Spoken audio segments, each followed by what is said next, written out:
നമസ്കാരം. മലയാളി വാർത്തയിലേക്ക് സ്വാഗതം. റഷ്യയിലെ കിഴക്കൻ പ്രദേശങ്ങളിലുണ്ടായ ശക്തമായ ഭൂകമ്പത്തിൽ നടുങ്ങിയിരിക്കുകയാണ് ലോകം. റിക്ടർ സ്കെയിലിൽ രേഖപ്പെടുത്തിയത് 8.8 തീവ്രതയാണ്. ചരിത്രത്തിലെ ഏറ്റവും വലിയ 6ാമത്തെ ഭൂകമ്പമാണെന്ന് US ജിയോളജിക്കൽ സർവേ അധികൃതർ പറയുന്നു. ഭൂകമ്പത്തെ തുടർന്ന് റഷ്യയിലെ സെവേറോ കുരൽസ്ക് മേഖലകളിൽ സുനാമി വരെ എത്തി. വടക്കൻ ജപ്പാനിലെ ഹൊക്കൈഡോ മേഖലയിലും സുനാമി തിരകളെത്തിയതോടെ ഫുക്കുഷിമ ആണവ നിലയത്തിലെ ജീവനക്കാരെ അടക്കം ഒഴിപ്പിച്ചു. 2011 ജപ്പാനിൽ ആഞ്ഞടിച്ച സുനാമിയിൽ ആണവ കേന്ദ്രം തകർന്നിരുന്നു. New Zealand, Hawaii, US west coast, Philippines തുടങ്ങിയ ഉൾപ്പെടെയുള്ള തീരപ്രദേശങ്ങളിൽ ഉടനീളം സുനാമി മുന്നറിയിപ്പുകൾ ഉള്ളതിനാൽ ഒഴിപ്പിക്കലുകളും സുരക്ഷാ നടപടികളുമൊക്കെ നടക്കുകയാണ്. വടക്കൻ ഹവായിയൻ ദ്വീപുകളിലെ ചില തീരങ്ങളിൽ 10 അടി ഉയരമുള്ള സുനാമി തിരകൾക്ക് സാധ്യതയുണ്ടെന്നും തീരദേശ മേഖലകളിൽ നിന്ന് ഒഴിഞ്ഞു പോകണമെന്നും ഹവായിലെ ഗവർണർ ജോഷ് ഗ്രീൻ മുന്നറിയിപ്പ് നൽകിയിട്ടുണ്ട്. ഇതൊരു തീരത്ത് മാത്രം ഒതുങ്ങാതെ ദ്വീപിന് ചുറ്റും ആഞ്ഞടിക്കുമെന്നാണ് ഗവർണർ വ്യക്തമാക്കുന്നത്.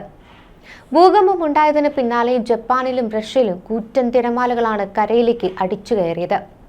4 മീറ്ററോളം ഉയരമുള്ള സുനാമി തിരമാലകളാണ് അടിച്ചത്. ശക്തമായ തിരമാലകളിൽ കൂറ്റൻ തിമിംഗലങ്ങളും കരയിലേക്ക് എത്തിയെന്നാണ് അന്താരാഷ്ട്ര മാധ്യമങ്ങൾ റിപ്പോർട്ട് ചെയ്തത്.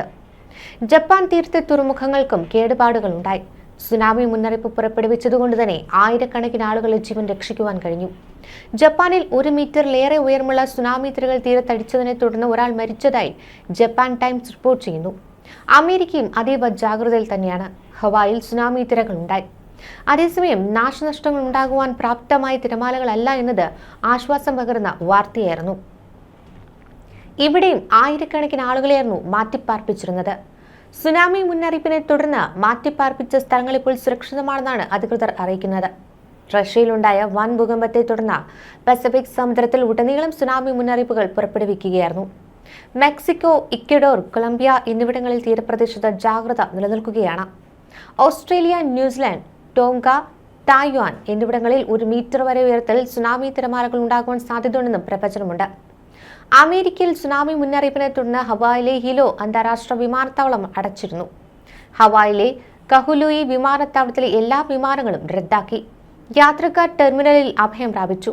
സുനാമി മുന്നറിയിപ്പിനെ തുടർന്ന് ഡാനിയൽ കെ ഇനോയി അന്താരാഷ്ട്ര വിമാനത്താവളത്തിൽ നിർത്തിവെച്ച വിമാന സർവീസുകൾ ഇപ്പോൾ പുനരാരംഭിച്ചു. ലോകത്തുണ്ടായ ശക്തമായ ഭൂചലനങ്ങളിൽ ഏറ്റവും തീവ്രതയേറിയ 6ാമത്തെ ഭൂചലനമാണ് ഇന്നലെ പുലർച്ചെ റഷ്യയിലുണ്ടായത്.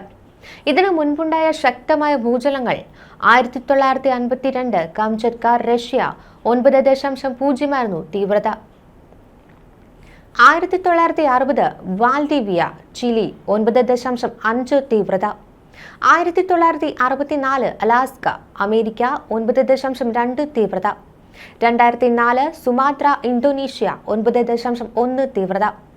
2011 ടൊഹോഗുഡ്, ജപ്പാൻ 9.1 തീവ്രത. റഷ്യയിലെ കംചട്കയിൽ അവസാനമുണ്ടായ വലിയ ഭൂകമ്പം 73 വർഷങ്ങൾക്ക് മുൻപാണ് സംഭവിച്ചത്. 1952 നവംബർ 4 കംചട്കയിലുണ്ടായ ഭൂകമ്പത്തെ അനുസ്മരിപ്പിക്കുന്നതായിരുന്നു കഴിഞ്ഞ ദിവസത്തെ ഭൂകമ്പം. അന്ന് അതിശക്തമായ ഭൂകമ്പമാണ് ഉണ്ടായതെങ്കിലും വലിയ ജീവഹാനി ഉണ്ടായില്ല. അതിന് കാരണം ജനവാസം അധികമില്ലാത്ത മേഖലയായിരുന്നു ഇത്. ഇന്ന് ആധുനിക സാങ്കേതിക വിദ്യയുടെ സഹായത്തോടെ സുനാമി മുന്നറിയിപ്പുകൾ പുറപ്പെടുവിക്കുവാൻ കഴിഞ്ഞതിനാൽ നാശനഷ്ടങ്ങൾ കുറയ്ക്കുവാൻ സാധിച്ചു. കഴിഞ്ഞ ദിവസത്തെ ഭൂകമ്പത്തെ തുടർന്ന് റഷ്യയുടെ ചില ഭാഗങ്ങളിലൊക്കെ അടിയന്തരാവസ്ഥ പ്രഖ്യാപിച്ചിരുന്നു. ഭൂകമ്പമുണ്ടായ കംചട്ക ഉപദ്വീപിലെ പ്രധാന നഗരമായ കുരൽ ദ്വീപുകളിൽ ഉൾപ്പെടെ അടിയന്തരാവസ്ഥ പ്രഖ്യാപിച്ചു. പെട്രോപാവ്ലോവ്സ്ക്, കംചട്ക നഗരങ്ങളിലെ നിരവധി കെട്ടിടങ്ങളാണ് ശക്തമായി കുലുങ്ങിയത്. കുലുങ്ങുന്ന കെട്ടിടങ്ങളിൽ നിന്ന് സാധനങ്ങൾ നിലത്തേക്ക് വീഴുന്ന ദൃശ്യങ്ങളടക്കം എക്സ് ഉൾപ്പെടെയുള്ള സമൂഹ മാധ്യമങ്ങളിൽ പ്രചരിക്കുന്നുണ്ട്. റഷ്യൻ ഫാർ ഈസ്റ്റിലെ കംചട്ക ഉപദ്വീപ് പസഫിക് റിംഗ് ഓഫ് ഫയർ എന്ന മേഖലയിലാണ് സ്ഥിതി ചെയ്യുന്നത്. ഇത് നിരവധി ഭൂകമ്പങ്ങൾക്കും അഗ്നിപർവ്വതങ്ങൾക്കും സാധ്യതയുള്ള ഒരു മേഖലയാണ്. ഭൂമിയുടെ മുകളിലെ പാളികൾ ടെക്ടോണിക് പ്ലേറ്റുകൾ എന്നറിയപ്പെടുന്ന ഭാഗങ്ങളായി വിഭജിക്കപ്പെട്ടിട്ടുണ്ട്. അവയെല്ലാം പരസ്പരം ആപേക്ഷികമായി നീങ്ങുന്നു. എന്നിരുന്നാലും പസഫിക് അഗ്നിവലയം പസഫിക്കിന് ചുറ്റും വ്യാപിച്ചു കിടക്കുന്ന ഈ പ്ലേറ്റുകളുടെ ഒരു ആർക്കാണ്. ബ്രിട്ടീഷ് ജിയോളജിക്കൽ സർവേയുടെ കണക്കനുസരിച്ച് ലോകത്തിലെ 80% ഭൂകമ്പങ്ങളും ഈ വലയത്തിലാണ് സംഭവിക്കുന്നത്.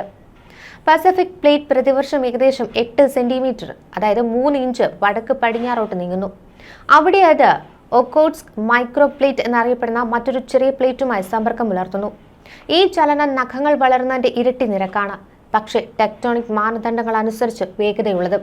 പസഫിക് പ്ലേറ്റ് സമുദ്രാകൃതിയിലുള്ളതാണ്, അതായത് അതിന് ഇടതൂർന്ന പാറകളുണ്ട്.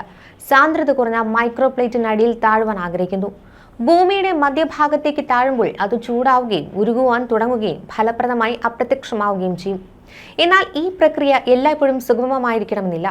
പലപ്പോഴും പ്ലേറ്റുകൾ പരസ്പരം കടന്നു പോകുമ്പോൾ കുടുങ്ങിപ്പോവുകയും അതിന് മുകളിലേക്കുള്ള പ്ലേറ്റ് താഴേക്ക് വലിച്ചിടുകയും ചെയ്യും. ആയിരക്കണക്കിന് വർഷങ്ങൾ കൊണ്ട് ഈ ഘർഷണം വർദ്ധിക്കുമെങ്കിലും ഏതാനും മിനിറ്റുകൾക്കുള്ളിൽ പെട്ടെന്ന് പുറത്തുവരാം. പെട്ടെന്നുള്ള ഈ പ്രകാശനം മെഗാത്രസ്റ്റ് ഭൂകമ്പത്തിന് കാരണമാകുന്നു. മെഗാത്രസ്റ്റ് ഭൂകമ്പത്തിന് കാരണമാകുന്ന ടെക്ടോണിക് പ്ലേറ്റുകൾക്കിടയിലുള്ള പെട്ടെന്നുള്ള ചലനം മുകളിലുള്ള ജലത്തെ സ്ഥാനഭ്രംശം വരുത്തിയേക്കാം. ഈ സ്ഥാനചലനം സുനാമിയുടെ രൂപത്തിൽ തീരപ്രദേശത്തേക്ക് സഞ്ചരിക്കും. ആഴക്കടലിൽ സുനാമികൾക്ക് മണിക്കൂറിൽ 800 കിലോമീറ്റർ വേഗതയിൽ സഞ്ചരിക്കുവാൻ കഴിയും. ഒരു യാത്രാ വിമാനത്തിന്റെ വേഗതയ്ക്ക് തുല്യമാണിത്. എന്നാൽ തിരമാലകൾക്കിടയിലുള്ള ദൂരം വളരെ വലുതും. തിരമാലകൾ വളരെ ഉയർന്നതല്ല, അപൂർവമായി 1 മീറ്ററിൽ കൂടുതൽ. എന്നാൽ സുനാമി കരയ്ക്കടുത്തുള്ള ആഴം കുറഞ്ഞ വെള്ളത്തിലേക്ക് പ്രവേശിക്കുമ്പോൾ അത് മന്ദഗതിയിലാകുന്നു, പലപ്പോഴും മണിക്കൂറിൽ 20 മുതൽ 30 മൈൽ വരെ.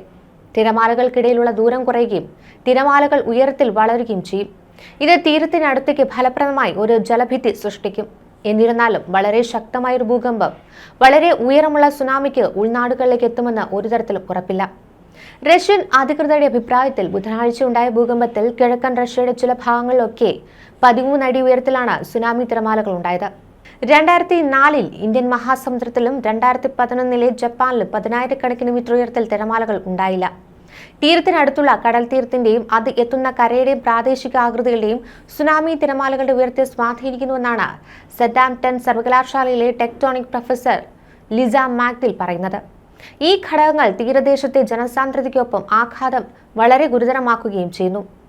ഭൂമിയുടെ ഉപരിതലത്തിൽ നിന്ന് ഏകദേശം 20.7 കിലോമീറ്റർ താഴെ വളരെ ഇടുങ്ങിയ ആഴത്തിലാണ് ഭൂകമ്പത്തിന്റെ കേന്ദ്ര ബിന്ദുവെന്ന് US ജിയോളജിക്കൽ സർവേ അറിയിക്കുന്നു.